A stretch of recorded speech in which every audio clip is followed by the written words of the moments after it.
Are you living on purpose? That's the question that we're going to be addressing today on Flourish-Meant.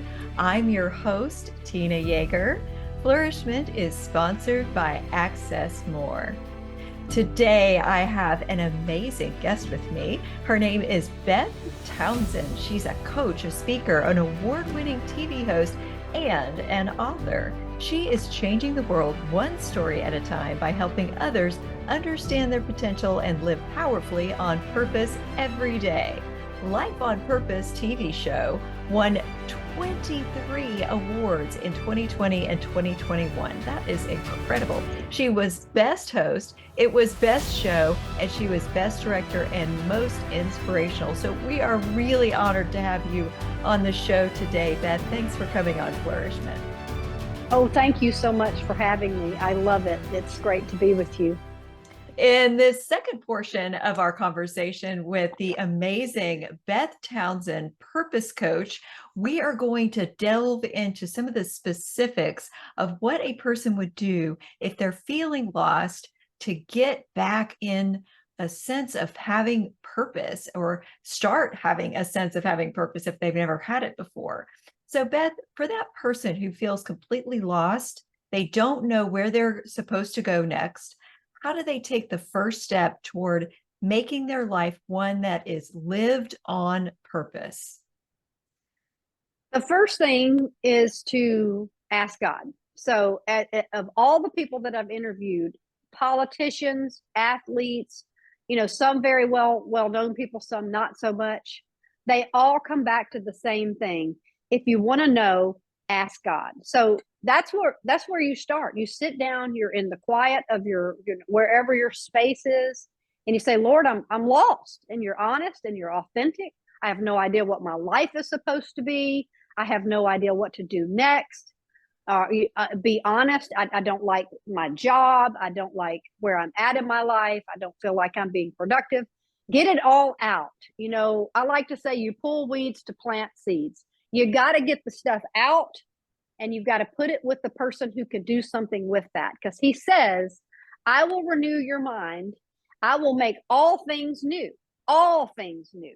So if we put our concerns and cares out before him, then it's like you're physically taking and write them down, and you're physically doing something with those. And then you begin to view things as, okay, God, is that from you, or is that not from you?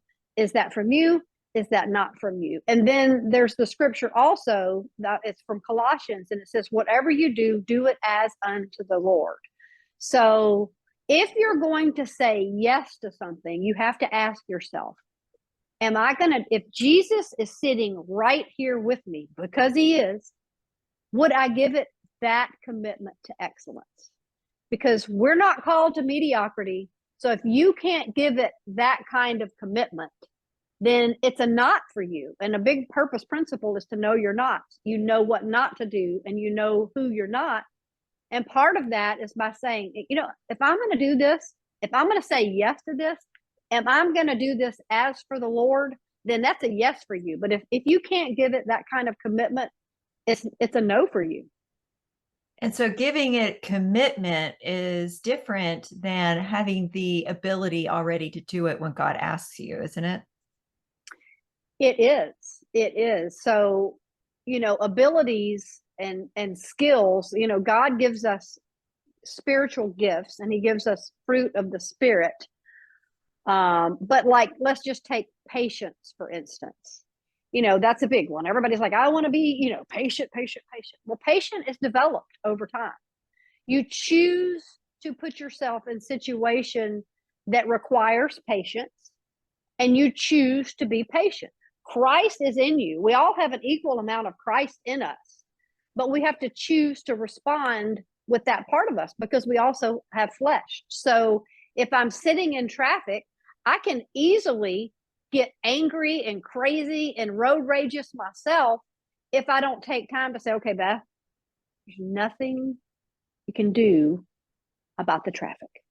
So I choose my disposition by saying, I'm not going to get And sometimes I lose the battle and I totally go off, I go the wrong way. And I'm far from perfect in that.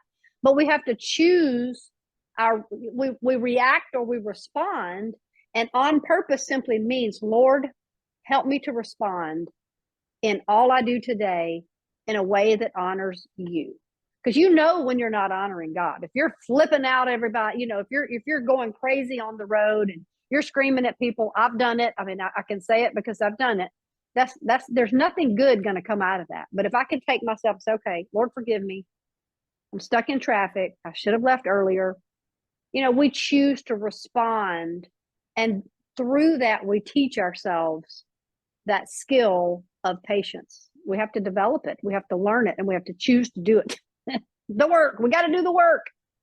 And sometimes God equips us after we step out in faith to a calling. So we may be called to something that requires greater patience than we currently have, but then God will help us have the patience we need. We might not be able to walk on the water until we choose to obey the Lord when he calls us to step out of the boat. So sometimes when we're called, it doesn't always make sense, but we know that it's God. How do we know when something doesn't seem to make sense, that we don't seem to have the resources? How do we know that we're still following God in that plan, that purpose that he has clearly told us in prayer? Well, if you take for example, the fishermen in the boat, they had fished all night and they had caught nothing. And then when Jesus comes back around, he tells them to cast their nets out deeper. And of course, that made no sense to them because they had already fished, they had caught nothing. But yet he said, do it. So they said, okay, Lord, because you said do it, I will do it. The difference is the presence of Jesus. So he's in the boat. So we have to take that presence everywhere we go, and we have to know it. And we have to, that's why you get up every day and you're like, God, you put me here for a purpose. I'm going to trust you to give me this day and let me live to honor you. You take that presence that they had in that boat with you everywhere you go, because that's the difference. The difference is that Christ is with us. He's in us. He's living through us. So how do we know when God has called us to do something? Sometimes we're not going to always know, but we're going to, sometimes people say, Beth, you're a real go-getter. Sometimes the things I go get don't work out so well. God may shut a door that I thought was God's, but that's when I have to say, yes, sir. Sorry about that one. I get it. It's surrendering to knowing that he's got the bigger plan and I may not see it all, but when we're in the daily decisions of everything that we do, we trust in his absolute presence in everything because he's what makes the difference. So we don't have to worry and fret about each and every single thing because he is the one who's ultimately the difference. You see, does that make sense? So Christ in us makes the difference between us following our plan and his plan. And even if we get off track, he will redirect us. So we don't have to worry as long as our heart is set on obeying him in as much as it's possible and as much as we know that we are trying to really obey him and hear his calling. What about that person who thought they heard God and is facing some difficulties and some challenges and is starting to doubt what they thought they heard from God? What would you say to that person?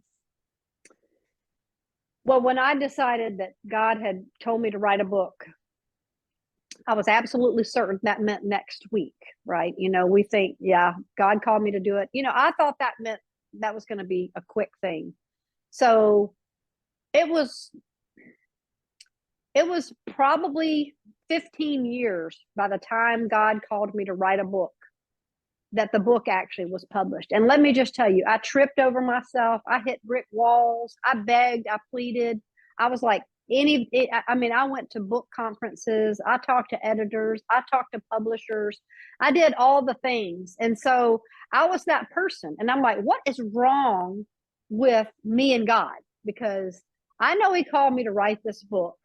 And not only am I not getting the book published, I have a whole file of rejection letters. we had a tragic situation in our family. So I literally took that whole book, the whole thing, after no, after no, after no, and I put it on the shelf. And I'm like, if this is ministry, then I'm not called to it, because not only did I not end up with my book published, my family is now in crisis. So I took the whole book thing, I put it on the shelf, and I kind of just left it there.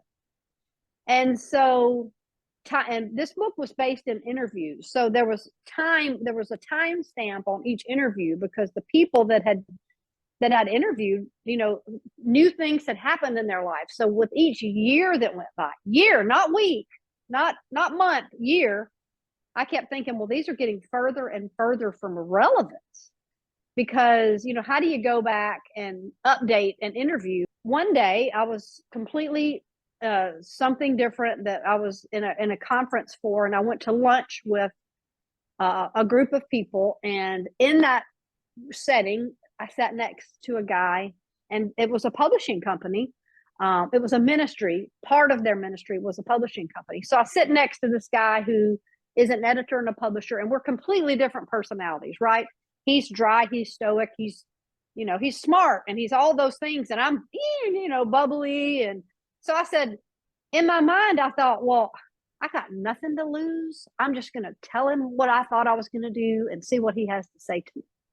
So I said, Frank, one time there was a book I had in me, and unfortunately it never happened, and it was a great idea. But, all those interviews are dated, and, it's just too much trouble to go refinish those. And he looked at me and he said, Beth, you don't write about them.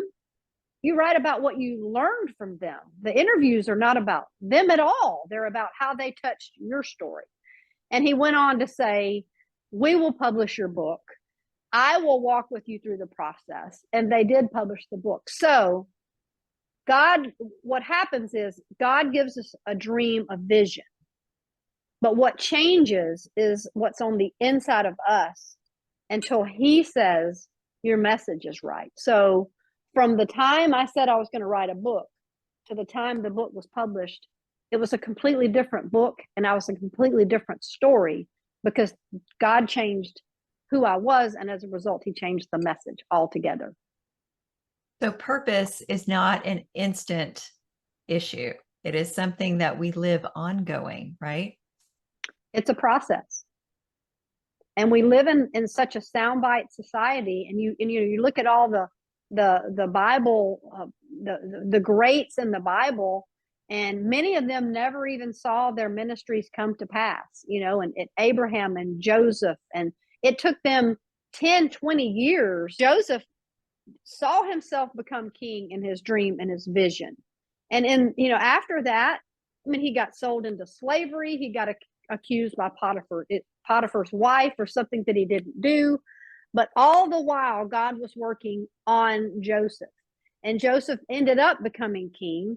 But it's what happens in the heart of man, the person, in the meantime, when you're getting to that God's preparing us for a much bigger work. But we can't just give up. Like I did, I gave up. But God is bigger than me, and he didn't let me. So grateful God is bigger than me too. So Yes. That is really good news. Do you have any final words you want to leave the audience with to help them live life on purpose? I think we turn down the world, and there's voices and choices. And if we really want to live our life on purpose, the one person who can answer that question for us is the one who created us to live that purpose. God made us. He put us here for this time, for this season. He sees the world and it looks like it's falling apart, but he sent you and he sent me. So we have to believe that our life has meaning and purpose, and that our story can change the world. And we have to submit that, because ultimately his story is our story. We die to ourselves and we resurrect in Christ. And that's the process of purpose. The more we die to who we think we are, and we let him become the one who lives through us, then our story becomes his story. And that's how we change the world, is how Christ changed our heart through Jesus in us. And that's the process. We have to get the deeper work. There's a much deeper work going on, and that's a very sacred walk between us and Jesus. So tell the audience how they can get a copy of your book, how they can get in touch with you on your website and watch your show, and a little bit more about the title of your book and what they might expect when they read it. Well, my book is called Life on Purpose, and it is Many Are the Plans.